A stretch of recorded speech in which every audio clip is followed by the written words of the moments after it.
বেশ একটা ছুটির দিন কর্তামশাইয়ের বন্ধুদের সাথে বেরিয়ে পড়লাম। যাচ্ছি ঢাকাই পরোটা খেতে সকাল সকাল।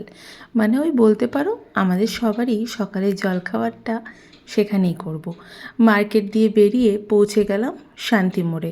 শিলিগুড়ির খেলাঘর মোড়ের ওখানে যে শান্তি মোড় আছে সেখানে এই কাকুটার দোকান পাবে। দুজন মিলে তৈরি করে ঢাকাই পরোটা, আলুর পরোটা, চিকেন কষা আর থাকে এগ কারি। আমরা সবাই ঢাকাই পরোটা অর্ডার দিয়েছিলাম দুটো করে, তার সাথে ছিল একটা সবজি আর চাটনি। দুজন লেডিসকে আগে দিল, বাদবাকি সবার মুখগুলো শুকনো হয়ে গেছে। সবারই তো বড্ড খিদে পেয়েছে।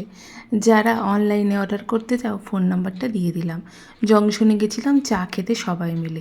বাড়ি আসার পথে গিলা মেটে নিয়ে এসে সবজিটা চটপট করে বসিয়ে দিলাম। আসলে বেশ অনেকটাই বেলা হয়ে গেছে সেখান থেকে আসতে।